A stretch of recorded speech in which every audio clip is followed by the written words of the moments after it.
Have you ever wondered what's really going on in the minds of pros who interact with your brand? Don't you wish you could just ask them?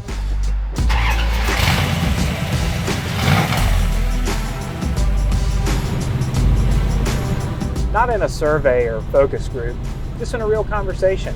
Well, today we're doing exactly that. We're headed into the field to meet a pro who's built some beautiful spaces in homes, businesses, and public spaces.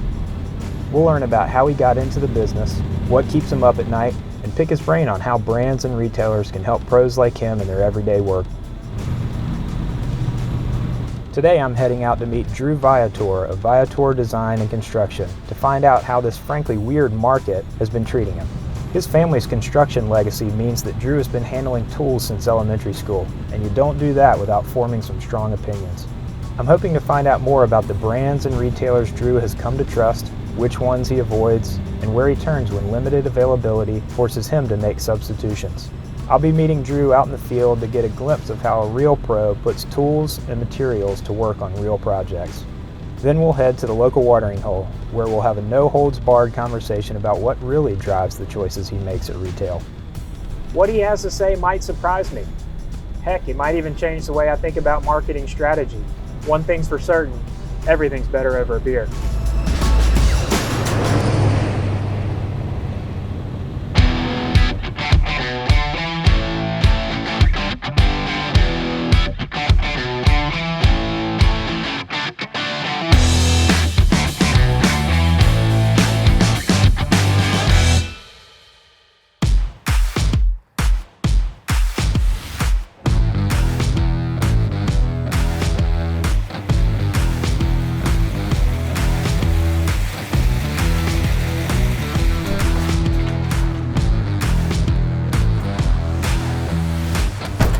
Hey, man. Hey, Andrew. Yep, good to see you. How's it going? Real good. Mike. How are you? Thanks for having us. Yeah, absolutely. Come on in.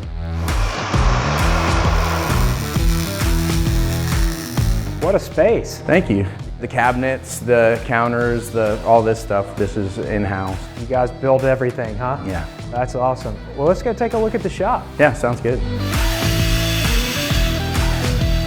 This is actually another order of 18 tables of the tables that we were just standing at. I was gonna say, for the same group, yeah. These look really familiar. Yeah. So how many of these do you guys do?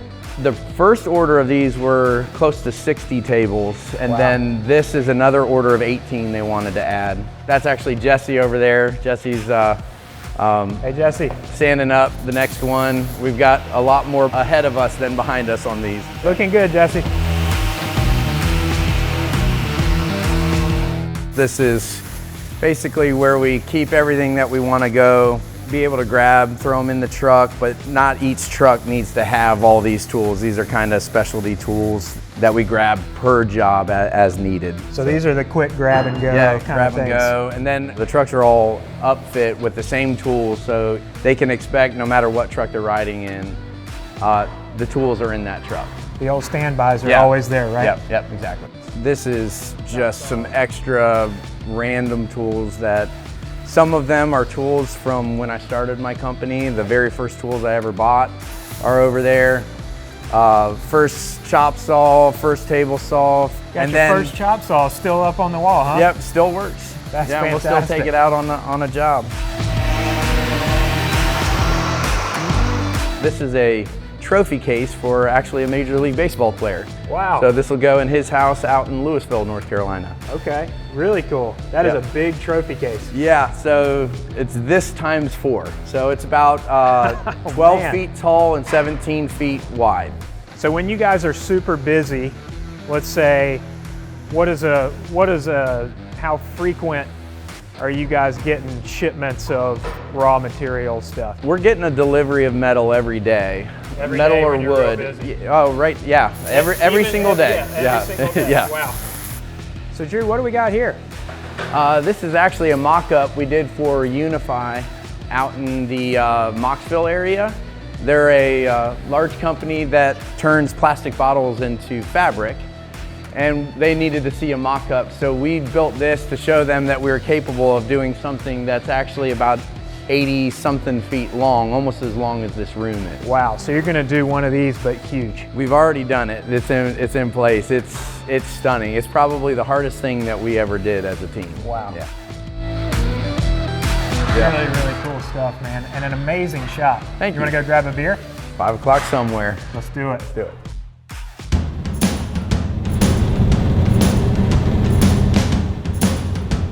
All right, Andrew, so tell me a little bit about how you got into this. How'd you get into the construction trade? It's actually a family thing. My grandpa started his company, and this is up in Ohio. He taught all of his kids the trades, and the nephews and cousins. So it's a family industry. We're all brick, block, and stone masons, but we also all build each other's houses. So the trades just kind of trickled down, and experience in all forms of construction happened at an early age. I worked through school for my grandpa, for all of my uncles. Those were my full-time jobs while other kids had some summers. And don't get me wrong, I spent some summers boating, but I also enjoyed making money. So I worked for my grandpa, I worked for my uncles, and that allowed me to kind of taste and see what construction was going to be like. So it's in the blood. It's I guess you would say. So in Ohio, I worked through high school, started college there in Ohio. Then I eventually moved down to Florida, and it was actually then when it kind of this idea of working on my own started. I was a student, and then I was on staff at the university, and I purchased some of my very first tools, some of those tools that I had back there at the shop that are still running today. I bought those to start installing floors. It was 2007, I moved to North Carolina, was working at a church, was there for a couple years, and then in '09 actually started my company, incorporated, and started on renovations and remodels. Starting a remodel and construction company in 2009, that took some guts, took some determination. There was a lot of opportunity back then, and necessity is the mother of invention. I had to do it because I was let go from my previous job. So I had to look down and see what tools, both metaphorically and literally speaking, I had in my hands. Anytime I need to drum up some work, you'd go sit at a local watering hole or a pub. I would always go to Finnegan's Wake. It's an Irish pub in downtown Winston. And if I sat there for 2 hours, I'd walk out with 2 weeks worth of work. That's how it works. The word gets out that you do work and you do good work. You're gonna have a line. There's no better way to drum up business than a long lunch and a couple pints. Absolutely. At the local watering hole, right? I couldn't agree more.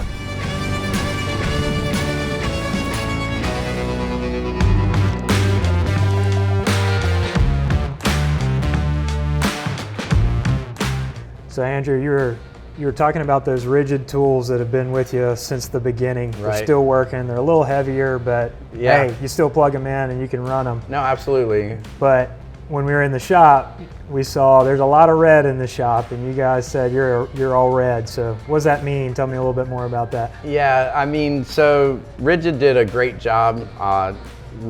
We started the whole company based on the Rigid product, and they were doing great. And what I found out later on was that Milwaukee was in the same family of tools as Rigid. And so once maybe a set of NiCad batteries went bad and it was time to upgrade to lithium, yeah, it's all right. So I'm doing some research, and Milwaukee seemed like the next step. I was impressed with the Rigid line, and so I just stayed in the family.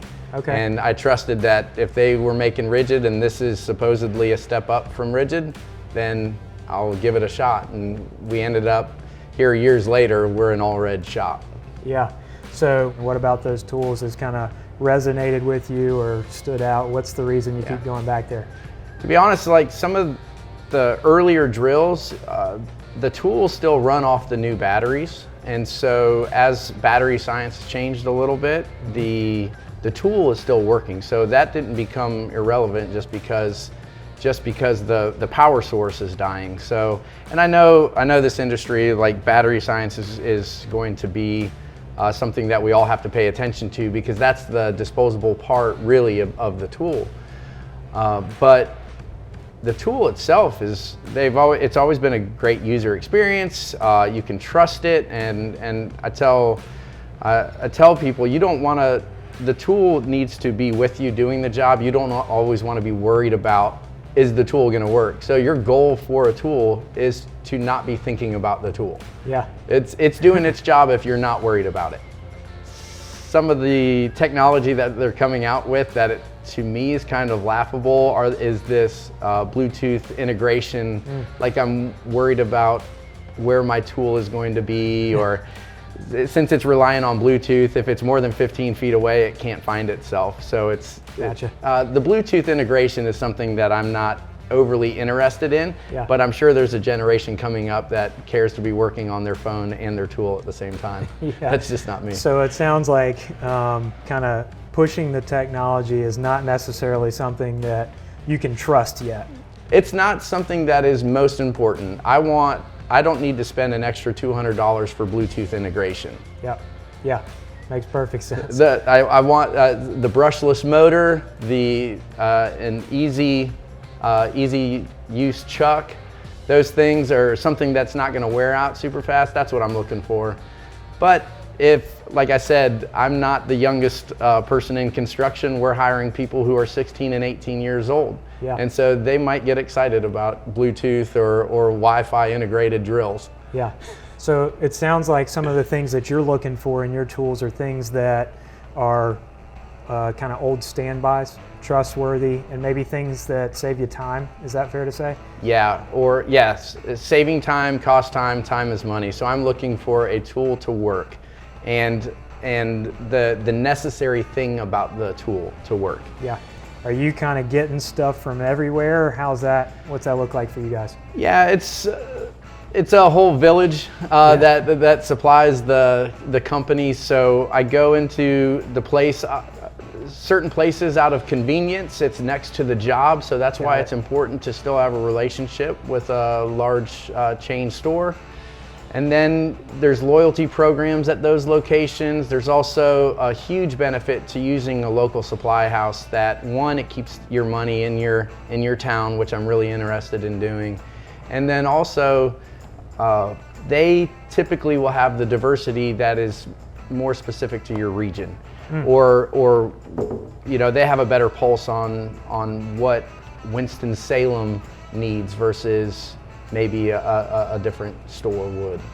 You talked about kind of convenience and the importance to have a relationship with one of the big stores. Is there one that you are gravitating towards more than the other? Or? There is. I do have a loyalty towards Home Depot, and it's not because I have anything against anyone else, a Menards or a Lowe's, or if there was a Hartville Hardware, I would be there. But Home Depot has never done anything to really disappoint me or send me away. There were some real neat stories that I've had that at a certain point in my remodeling career, one of the store owner came out, or the store manager rather, he came out and said, "Hey, I just want to thank you for all your business. You're our third largest buyer at this location." And I was kind of shocked because this is around 2010 or 2011, and I'm not spending as much as I should be recognized by a store manager. And I realized then that there is kind of a cutoff between when you're doing all of your spending at a retail store, and then when you start to diversify because you see the benefit of going to a supply house for your lumber materials, because they might have a better service for picking the material for you, delivering it to the job sites. Yeah. It's almost like you have a hired hand in these other companies because they're servicing you and the contractors in their region. But Home Depot did a really great job in those early years with their loyalty program with their pro rewards and pro services. I could call them and I would give them credit for being my first hire, because before I could afford my first hire, I was calling people at the desk there and going, hey, can you have somebody pull this? They would do it. They'd have it all put together for me, and sometimes look to see, is there a way through the loyalty rewards of saving us some money? So that was the reason why I started my loyalty, and they just never did anything to break it. Talk to me about tenure and where you're finding guys and stuff like that. Yeah, so we have a mixed bag in terms of how we get people. We have a really neat pipeline of people that are coming through tech schools, local tech schools, trade school. So we have 2 current full-time members of our team that have their that they're certified welders through the Forsyth Tech welding program. And I've got 2 more coming up through those ranks. One's 16 and still in high school, just recognized by his local newspaper for his pathway towards vocational security, going through the tech school. And then another kid who's 19, and he's a farm-raised guy, and he's in this tech school, and I have dibs. I want them on my team. So they will have a full-time offer as soon as they're ready to show up full-time. So that's 4 people coming through the same program. And then I also have 4 to 5 other people who had 0 construction experience whatsoever. That they had intangibles that I was looking for, or sure, I want construction experience, but what's more important than that is good work ethic. And it's those things that you can't teach. It's the showing up on time, or going home and researching something to be ready for the next day versus getting lost into whatever entertains you. And that's really the strength of some of the more outstanding employees, are that they have a level of ownership towards our company, even though ownership isn't necessarily available to people. That if they have it, they see that that's a pathway for pay and success within our industry. So Andrew, you talked about Bluetooth technology and tools. That's definitely new. Yeah. Not something that us old guys are used to. What does new and innovative mean to you? Is that something that you're looking for, or maybe not so much? I'm looking for good user experience. So I want it to feel good. Looking good is second to feeling good, but looking good brings a level of pride that is important. And I'm noticing younger generations literally posting pictures of themselves in their Instagrams, proud of their pack-out systems, or how their tool organization kind of integrates and makes them look and feel. So I can see how there is a draw to that. For me, the user experience, like, is it comfortable? Is the leverage, have they really done the math on leverage and making sure it's easy to cut what I'm trying to cut, or easy to drill what I'm trying to drill? We would all go back to this if that was a better system for drilling something. Yeah. But I'm not interested in that, because there's a better way. So I am looking for things to be easier, faster, better, stronger. Those are the obvious things to research in a tool. But mainly, does it work, and is it reliable? Yeah, so new and innovative when it applies to making your life easier, or the job faster, or more reliable, or something like that. Yeah, tools have done a great job for blade changing. Used to be a nightmare, and they've put a lot of thought into changing the blade in your oscillating saw, or changing the bit in this, changing the blade in your razor knife. As become, you used to have to pull a screwdriver out, and you don't have to do that anymore. So those are things that obviously there's always room to kind of push that level of how fast, because a sharp blade is a safe blade. So get us changing our blade faster, and that applies to a skill saw, to a circular saw, or a chop saw, and even a chainsaw. And if somebody can come up with a quick chainsaw change, then there's room for that. They've really got something there. Yeah. Yeah, so does your profession or your specialty within your trade drive your tool purchases at all? Absolutely. Like if you are using a drill set and a driver set every single day, you're going to spend some more money on that. My job as a business owner and a contractor, I don't want my guys to stop as a result of something not being reliable or not performing well. That's really cool. You said that when you have time, and I know time is a premium for you, but when you have time, you don't mind walking the aisles of the store to kind of check new things out, check out what different brands are doing. Is there anything that you've seen recently that you're like, oh wow, that's cool, I didn't know they did that?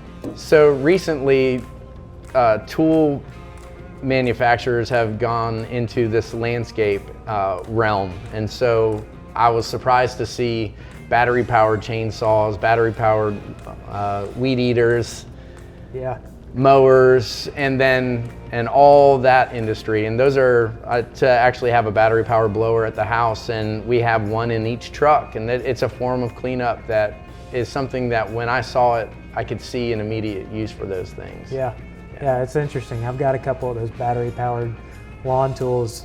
Never would have thought that in a million years that those wouldn't be gas. Right, so that's interesting innovation that's driving those categories. Right.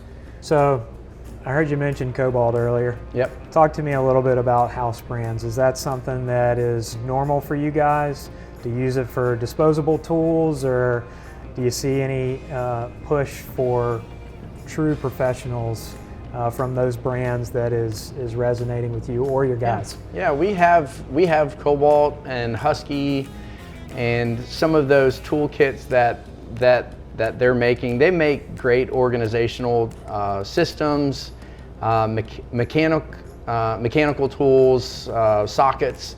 Those to me, there's not much risk in putting your eggs in that basket. I would say there would be more risk in trying out on a commercial end one of those tools that is trying to compete in an industry where it may not be meant to, or with the reps or the volume that they're meant to. We wouldn't have been able to start our company when I hired my first employee, or when he hired himself into my company. I couldn't afford 2 sets of rigid sets. So I bought a rigid set for me, and he got a Ryobi set, and we rode his Ryobi set until it died. It did die before my set did, but it was still something that it was important for us to be able to have access to that level of tool. There are also some companies that require their employees to purchase their tools, and that to me makes great sense. That a person who's getting hired on and maybe at an introductory rate because they still haven't served their 90-day notice yet, haven't maybe seen their first raise, if you're asking them to buy their own tools, I don't expect them to show up and buy a tool bag full of Hiltis. They are probably going to start and see, is this an industry that I even want to be in? And so that's an obvious set of tools for them to buy and scratch their itch. How has your tool and what you've purchased evolved over time? Has that been kind of a rolling change? As tools break, you throw them out, you move on, maybe step up a brand or a level within the same brand? Yeah, we typically are looking at what's new and what's available and what is still on brand for us, because we don't want to change. We do have a tool graveyard that we have great pride in, and there's no shame. There's no shame in joining. We work our tools. We work them, and they're going to experience fatigue and they're going to break. And so we don't get upset necessarily when they break. We'll go get another one, but we don't want it to be a habit.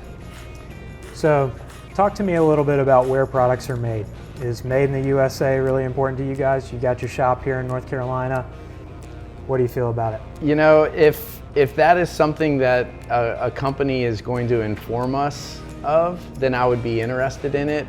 As long as it's competitive, in terms of pricing. I know a lot of things that are made in America can be more expensive, and there's probably good reason for that.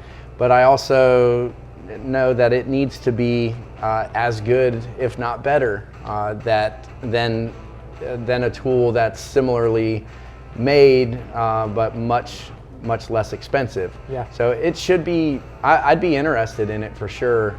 I don't know what tools, I would say there's room to inform, because I don't know what tools are made in America and which ones aren't. I would guess that most aren't. Yeah, that's interesting. How about when you're looking at different categories throughout the store, does that impact your decision if you have a made in the USA product versus not? Maybe it's a little bit more, are you willing to spend more, or is it all price driven? I'd be willing to spend more, absolutely. If they do a good job at informing us, if it's competitive. I shop healthier in the grocery store, understanding I'm spending a little bit more. Yeah. I'd also shop healthier economically, knowing my money's staying in my country. So that's something I'm certainly willing to take into consideration. Walking through the store, I might be surprised knowing that the tape or the caulk or the paint is all made right here. Yeah. And if somebody tells me that, then I'm certainly willing to put my money where that sticker is. So Andrew, you're going into the store pretty often. When you're going into the store looking for magnets or caulk or whatever, your intended purchase, are you finding that you're kind of either going and grabbing something from an adjacent category or something you forgot you needed or something like that? Yeah. Does that cart usually get filled with a lot of different things? I always buy more than what I went there to get, that's for sure. I will always kind of roam. I'll get what is adjacent. I always like knowing where it is in the store. So it's really important for me for those areas to not change, because you would get frustrated if it wasn't where you thought it was going to be. Yep. It's always really smart for like the spatulas and the drywall knives and all of those to be next to the drywall mud, or the spackle has a spackle blade or a spackle knife near it. And so it is important for them to put the peripheral or adjacent things nearby that you would use. So I think all the stores do a good job with putting in the paint area or the finish area. You should have air filters or masks near anything that's paint or dusty and drop cloths and all that. So.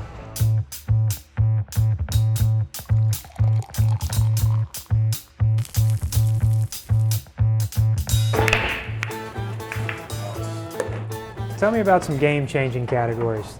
Things where you've seen innovation, where it's really changed how your work looks day to day.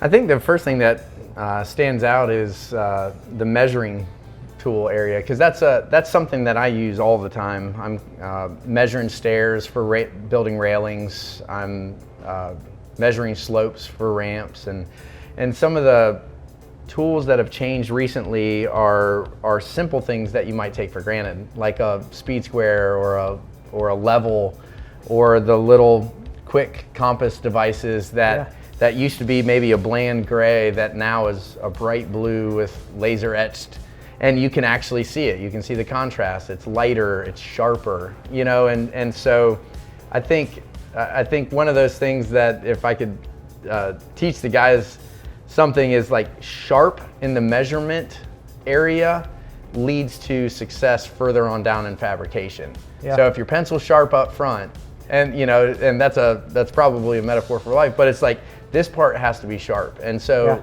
they've sharpened up that part of the industry. Yeah. So that innovation led to accuracy. Yeah, and ease for you guys. accuracy, legibility leads to a successful build. That's awesome. Yeah. What about other like hand tool categories? Anything else that you've seen that has really changed your levels have gotten field? better and lighter and more accurate, longer for different applications. So you might have a 6-foot level for this application, but an 8-foot for this. You might have magnetic for setting a steel post.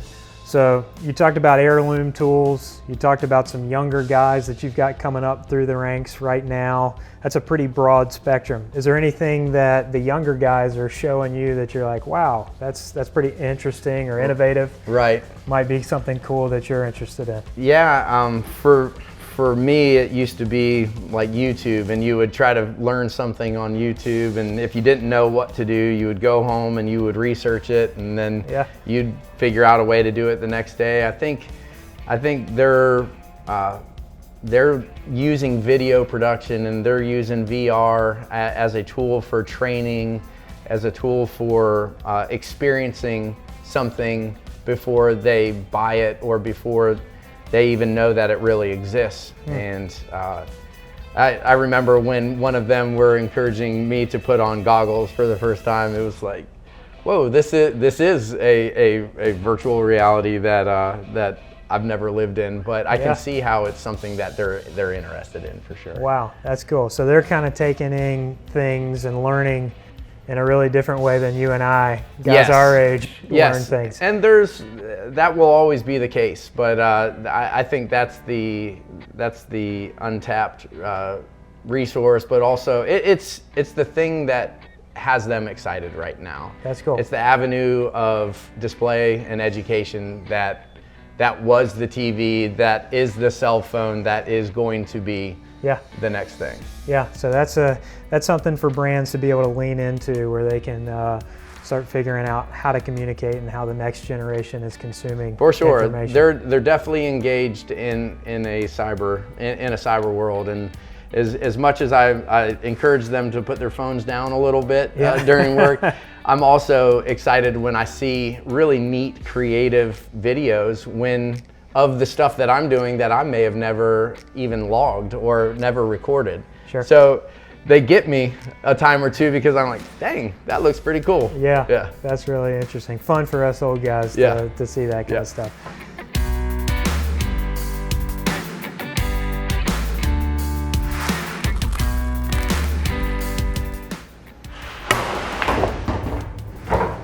Nice shot. All right, so we're going to do a little rapid fire round. Okay. You tell me the brand that pops into your head when I ask you a quick question. Okay. All right, what's the brand that you think of first when you think of innovation? Milwaukee. Okay, what's the brand that you think of first when you think of reliability? Reliability, that's definitely Charmin. Okay, what's the brand that you think of first when you think of value? Value, Husky or Cobalt. Nice, some house brands. Yeah. That's cool.